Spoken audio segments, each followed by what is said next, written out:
가상이 얼마나 대단한 건지 새삼 실감하게 됩니다.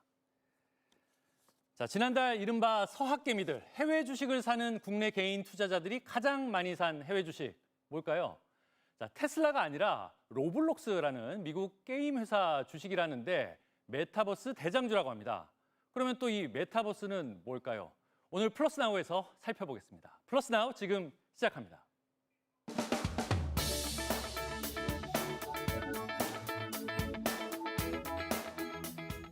자, 오늘은 바로경제연구소 홍주원 소장 나오셨습니다. 안녕하세요. 안녕하세요.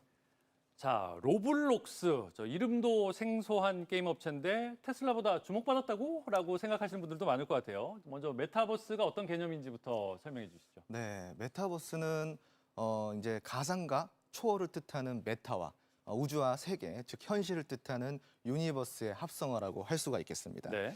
전 세계 2억 명이 이용을 하고 있는 네이버의 제페토나 예.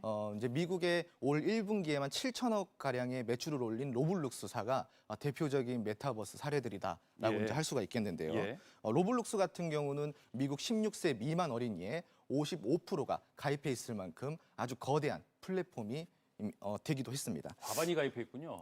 엄청 많이 가입을 예. 했다라고 좀 생각하시면 좋을 것 같아요. 네. 올해 1월 기준으로 하루 평균 이용자 수가 3,200만 명의 이제 전년 대비해가지고 85% 정도 늘어났을 정도로 증가세가 아주 가파르다라고 할 수가 있겠습니다. 뭐가 그렇게 매력적인 거죠?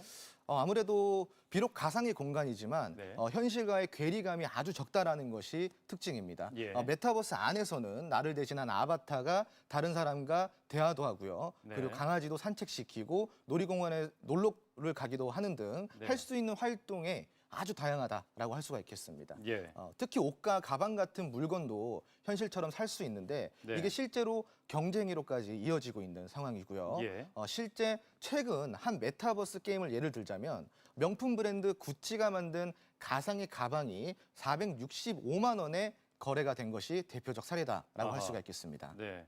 특히 코로나19로 현실에서의 접촉은 줄어들고 비대면 소통이 늘어나면서 메타버스 세계에서 보내는 시간 그리고 경제활동이 커지고 있는 상황이라고 할 수가 있겠습니다. 저도 관련 뉴스 전달해 드린 기억이 나는데 좀 더 일반인들도 쉽게 알 수 있는 일반적인 사례들도 좀 있을까요?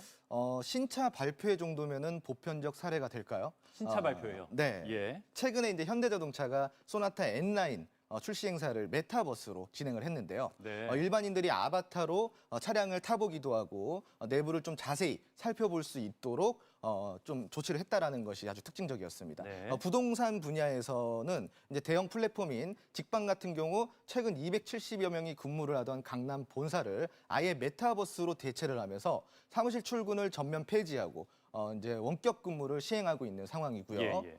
뿐만 아니라 교육 현장에서도 이제 메타버스가 활용이 되고 있는데요. 네. 건국대 같은 경우는 메타버스를 학교를 메타버스에 그대로 옮겨놓고 봄 축제를 대신하면서 대학생들한테 아주 큰 화제를 모으기도 했습니다. 예. 순천 향대 같은 경우에는 올 봄에 있었던 신입생 입학식을 아예 메타버스 안에서도 치르기도 했습니다.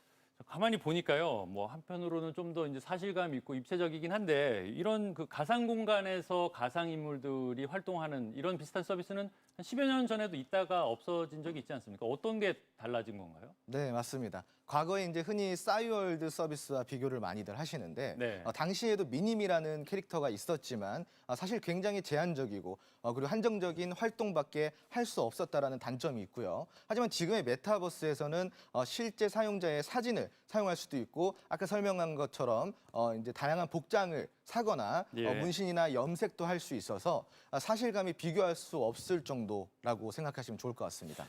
이 기술이 요즘 보면은 이제 단순히 이제 게임의 영역에서 그치지 않고 이게 산업 전반에 영향을 미치는 것 같은데 어떤 이유에서 이게 효과가 있는 건가요? 메타버스에서 실제 본인과 똑같은 신체 사이즈의 캐릭터를 만들 수도 있다고 했잖아요. 네네. 나의 체형을 그대로 살린 아바타가 가상의 매장에 방문해서 실제로 판매하는 옷을 입어보고 옷을 고를 수도 있다라는 것입니다. 가상의 옷이 실제 신체 사이즈 옷과 똑같이 그렇게 나오는 모양이죠? 네, 맞습니다.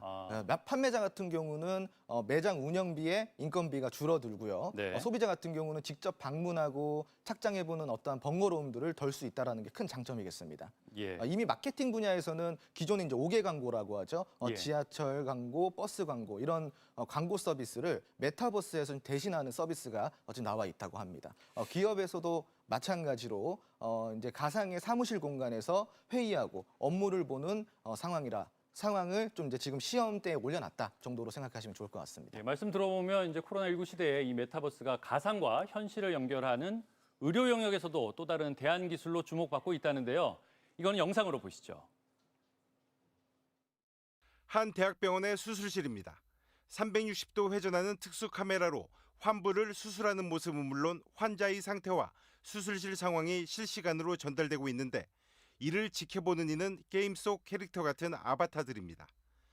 5G 통신 기술의 메타버스 같은 서비스를 더해 직접 수술실을 참관하지 않고도 수술 장면을 지켜볼 수 있는 이른바 가상 종합병원인 겁니다.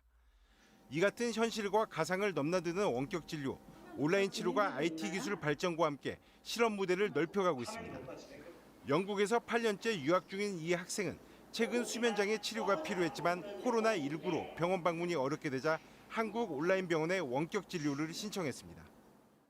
어디가 불편하셔서 진료를 신청하셨어요? 요즘 수면에 대해서 여쭤보려고. 스마트폰 애플리케이션으로 원하는 진료 과목을 선택하면 전문의와 연결되는 시스템인데 현재 해외 거주 교포들을 상대로 현지 사정에 맞게 처방을 해주거나 필요에 따라 처방약을 배송해주는 서비스를 시범 운영 중입니다. 근데 비대면 진료가 이제 일상화되면 국민 누구라도 전화할 수 있는, 언제든지 연락할 수 있는 아는 의사 선생님이 생긴다. 업계에서는 이런 메타버스를 활용한 원격 진료나 처방이 병원을 방문할 수 없는 장애인이나 해외나 오지처럼 지리적 한계가 있는 상황에 우선 적용돼 활용 방안을 넓혀갈 수 있을 것으로 전망하고 있습니다. 쭉 보고 나니까 메타버스가 가상 세계에 그치지 않고 이제 현실에서도 적지 않은 영역에서 이제 영향이 있을 것 같은데, 자, 메타버스의 산업 전망은 어떻게 됩니까? 실제로 이제 미국의 한 시장 조사 업체에 따르면 네. 메타버스의 시장의 규모가 2035년에는 315조 원 정도까지 늘어날 것으로 전망을 하고 있습니다. 예. 서비스 쪽으로 좀 본다면은 하드웨어와 소프트웨어로 이제 크게 두 가지를 나눌 수가 있겠는데 네. VR이나 이제 AR 같은 경우로 우리가 하드웨어로 분류를 하고요. 네. 그리고 이제 VR이나 AR에서 보는 어떤 이제 사물 공간들을 개발하는 플랫폼 업체 그리고 네. 콘텐츠 제작 업체들을 우리가 소프트웨어라고 분류를 합니다. 네. 마찬가지로 이런 큰 양대 산맥, 그러니까 소프트웨어, 하드웨어 산업이 앞으로 좀 성장을 계속적으로 이어갈 것으로 예상되고 있습니다. 예. 네. 자, 오늘은 요즘 가상과 현실을 이어주는 서비스로 주목받고 있는 메타버스, 현황과 산업 전망까지 살펴봤습니다. 오늘 말씀 감사합니다.